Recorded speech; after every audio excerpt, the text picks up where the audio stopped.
এতিয়া আমাৰ ভূগোলৰ প্ৰথম যিটো চেপ্টাৰ আছে ভূপৃষ্ঠৰ পৰিৱৰ্তন, গতিকে ইয়াৰ ওপৰত আজি আমাৰ প্ৰথম ক্লাছ হ'ব। আৰম্ভণিত আমাৰ আলোচনাৰ বিষয় আছে ভূপৃষ্ঠৰ পৰিৱৰ্তন, পৰিৱৰ্তনকাৰী বাহ্যিক কাৰকসমূহ, নদীৰ কাৰ্য, বতাহৰ কাৰ্য, হিমবাহৰ কাৰ্য, সাগৰৰ ঢৌ ইত্যাদি এই কথাখিনি আলোচনা কৰিম।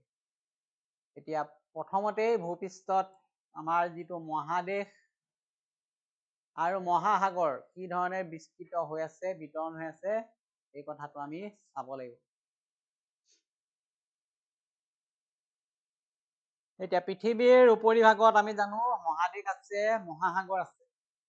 ইয়াত ভূপৃষ্ঠত যিটো অনুপাত শতাংশ হিচাপে কিমান কিমান বিতৰণ হৈ আছে আমাক এইটো লাগিব, যে জলভাগ যাক মহাসাগৰ বুলি কওঁ, ৱাটাৰ অচিন 71%, অৰ্থাৎ 71% পানী আছে, 29% জলভাগৰ বিপৰীতে কি আছে, স্থলভাগ আছে। এইটো এটা জৰুৰী কথা। আমাৰ MCQত আহিব জলভাগ আচলতে কিমান আছে, তেতিয়া আমি ক'ব লাগিব 70%। স্থলভাগ কিমান আছে মহাদেশ, 29%।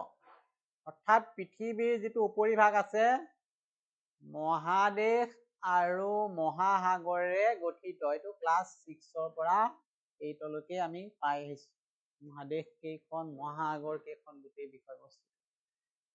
এতিয়া মহাদেশ যে আছে বুলি কৈছো 71% স্থলভাগ, 29%, এই মহাদেশখন কিছুমান ভাগ কৰা আছে ভূ অৱয়ব, অৰ্থাৎ ভূপৃষ্ঠত আমি খলা, বোমা, দ, বাম, এঢলীয়া, ওখ, চাপৰ এনেকুৱা ধৰণৰ অৱয়ববিলাক পাওঁ। লেণ্ডফৰ্মছ বুলি কয়, কণ্টিনেণ্টছ। কি কি থাকে তেতিয়াহ'লে মহাদেশৰ ভূমি অৱয়ববিলাক পৰীক্ষাত আহিলে এইটো কি কৰিব? পাহাৰ পৰ্বত, দেখিছানে? পাহাৰ পৰ্বত, মাউণ্টেইন এণ্ড হিলছ, সমভূমি প্লেইনছ, মালভূমি প্লেটোজ, মৰুভূমি ডিজাৰ্ট, নদী উপত্যকা আছে ৰিভাৰ ভেলী, আৰু উপকূলীয় সমতল আছে। এইকেইটা হ'ল মহাদেশৰ অৱয়বসমূহ। পৰীক্ষাত যদি আহে যে মহাদেশৰ ভূমিৰ অৱয়বসমূহৰ বিষয়ে উল্লেখ কৰা, তেতিয়া আমি কি ক'ব লাগিব? পাহাৰৰ কথা ক'ব লাগিব, পৰ্বতৰ কথা, সমভূমিৰ কথা, মালভূমিৰ কথা, মৰুভূমি, নদী উপত্যকা আৰু উপকূলীয় অঞ্চলৰ কথা। ঠিক তেনেকৈ মহাসাগৰৰ তলিতো কিছুমান কি আছে, অৱয়ব আছে, সেইবিলাকৰ নামো জনা উচিত। কি কি আছে? পানীৰ তলত মালভূমি আছে, মহাসাগৰৰ তলিতো মালভূমি আছে, শিলৰ। গভীৰ খাদ আছে, ডিপ ট্ৰেন্সেছ। পানীৰ তলৰ সমতল আছে, পানীটো দন্তীয়া নহ'ব, এইটো কাৰেকশ্যন কৰিব লাগিব, আমাৰ ভুল আছিলে। প্ৰবাল প্ৰাচীৰ আছে, এইবিলাক পাহাৰৰ লানি আছে, শিলৰ যিটো ক্ষয় গৈ পেলাই হীৰা বুলি কয়, হৈল হীৰা। মহাসাগৰীয় দ্বীপবিলাক আছে।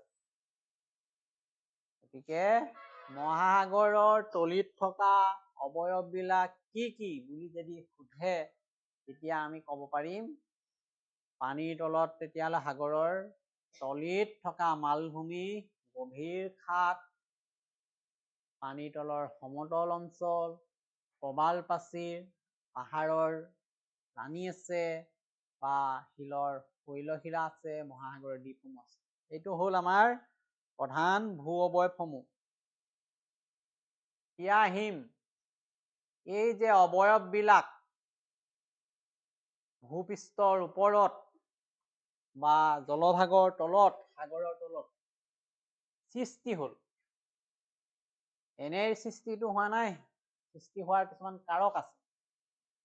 কেনেকুৱা ধৰণৰ কাৰকবিলাকে ক্ৰিয়া কৰাৰ ফলত ভূপৃষ্ঠত এই অৱয়ৱবিলাকৰ সৃষ্টি হ'ল। আমাৰ মূল আলোচনাটো ইয়াতেই আছে আৰু ইয়াক আমি এই ধৰণে ক'ব পাৰো, ভূপৃষ্ঠৰ সৃষ্টিৰ কাৰকসমূহ, এইবিলাক অৱয়ৱবিলাক, পাহাৰ হওক, মালভূমি হওক, সমভূমি হওক, দুটা কাৰকৰ কথা কৈছে প্ৰধানকৈ, বাহ্যিক কাৰক আৰু আভ্যন্তৰীণ কাৰক। দেখিছানে কি কাৰক কলো? দুটা কাৰক প্ৰধান। কি প্ৰধানকৈ কি বাহ্যিক কাৰক আৰু আভ্যন্তৰীণ কাৰক। গতিকে এইকেইটা আমি জনা উচিত যে ভূপৃষ্ঠৰ পৰিৱৰ্তনৰ মূল কাৰক দুটা কি, এতিয়া বাহ্যিক কাৰক আৰু আভ্যন্তৰীণ কাৰক বুলি আমি ক'ব লাগিব। এতিয়া প্ৰতিটো আকৌ ভাগ বেলেগ বেলেগ, এক্সটাৰ্নেল ফেক্টৰছ আৰু ইণ্টাৰনেল ফেক্টৰছ ইংৰাজীত কয়। সিহঁতৰ ভাগবিলাক বেলেগ বেলেগ। বাহিৰৰ পৰা ক্ৰিয়া কৰা যিবিলাকে আমি চকুত দেখা পাওঁ, এইটোক কয় বাহ্যিক কাৰক। সেইবিলাক কি উদাহৰণ আহিব পৰীক্ষাত। এয়া বাহিৰৰ পৰা ক্ৰিয়া কৰি থকা প্ৰধান কাৰকবিলাক আমাৰ স্ক্ৰীনত আমি পাইছো এই ধৰণে। প্ৰথমে সূৰ্যৰ উত্তাপ, গতিকে ৰ'দ দি আছে, বেলি ওলাই আছে, পোহৰ পৰি আছে, এইবিলাকে আমাৰ ক্ৰিয়া কৰি আছে। বতাহ বলি থকা আমি দেখা পাইছো।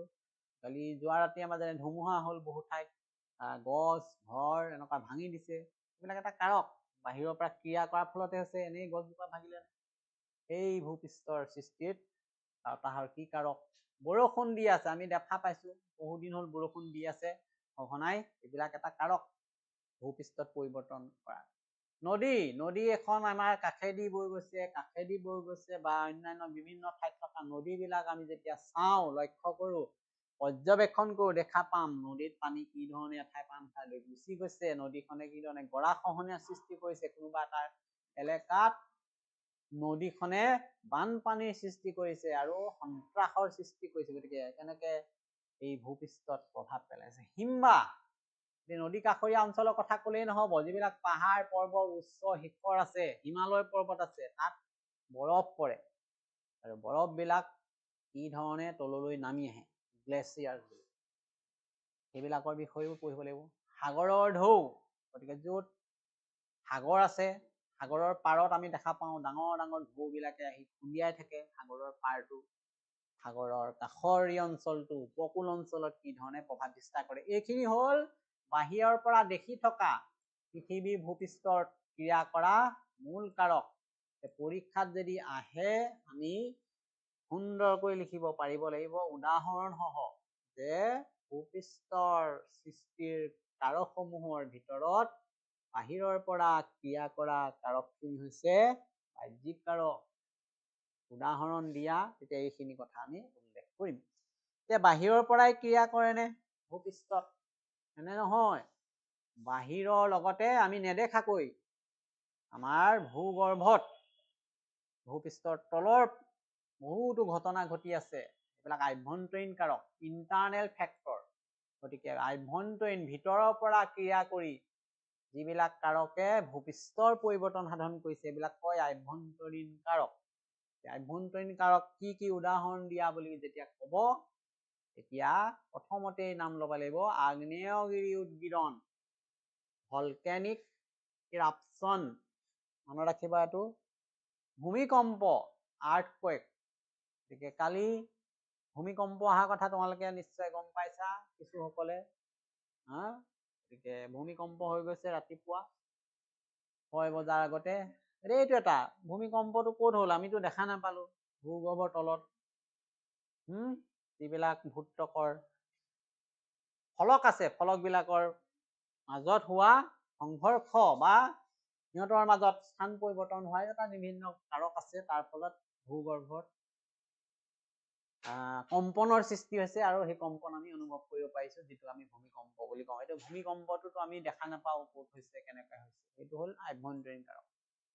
ভূমি উত্থান, কেতিয়াবা দেখা পোৱা যায় যে ভূমিকম্প আগ্নেয়গিৰি হলে কোনোবা ঠাইত ভূমিখিনি ওপৰলৈ উঠি আহিব পাৰে। ডাঙৰ ডাঙৰ সাগৰৰ পাৰত চুনামি যেতিয়া হৈছিলে, ঢৌবিলাক উঠি আহিছিলে, ঢৌৰ লগত বহুতো এনেকুৱা ধৰণৰ ভূমি উত্থানৰ হোৱাৰ খবৰ আমি পাইছিলো। বা ভূমি অৱনমন, ক'ৰবাত ভূমিকম্প হলে কোনোবা এটা ঠাইত পাহাৰীয়া অঞ্চল যেনিবা খহি যায়, ভূমিস্খলন হৈ গ'ল বা কোনো এটা অঞ্চল একেবাৰে তললৈ নামি যাব পাৰে। গতিকে এই ধৰণৰ কাৰকবিলাক আভ্যন্তৰীণ কাৰক যিবিলাক আমি সহজে আমাৰ চকুত নপৰে, ভিতৰি ভিতৰি ক্ৰিয়া কৰি থাকে। মহাসাগৰৰ তলিৰ পৰিৱৰ্তন, গতিকে অচিনিক চেঞ্জেছ হয়। মহাসাগৰৰ তলত পানী থাকে, তলিখনটো আমি দেখা নাপাওঁ, কিন্তু যেতিয়া এনেকুৱা ধৰণৰ কাৰুকাৰ্যবিলাক হয় তেতিয়া এনেকুৱা ধৰণৰ পৰিৱৰ্তন হয় মহাসাগৰ তলিৰ, সেই বস্তুটো যে আমাৰ দৃষ্টিগোচৰ নহয়, আভ্যন্তৰীণ কাৰক হিচাপে তাক আমি চিনাক্ত কৰিব পাৰোঁ। গতিকে আমি এতিয়া আটাইতকৈ বেছি গুৰুত্ব দিব লগা বিষয়বস্তুটো পৰীক্ষাত আহিব এইটো যে ভূমিকম্প যে কথা কৈ আছো আৰু ইয়াৰ প্ৰভাৱ ভূপৃষ্ঠ পৰিৱৰ্তনত কেনেধৰণে পৰে, এইটো এটা অতি দৰকাৰী আলোচনাৰ বিষয়। ভূমিকম্প আৰু ইয়াৰ প্ৰভাৱ কি ধৰণে পৰিছে আমাৰ ভূপৃষ্ঠ পৰিৱৰ্তনত, ইয়াৰ কেইবাটাও কাৰক আমি ইয়াত বিচাৰি উলিয়াইছো। এই কাৰকখিনি আমি এতিয়া আলোচনা কৰিব লাগিব।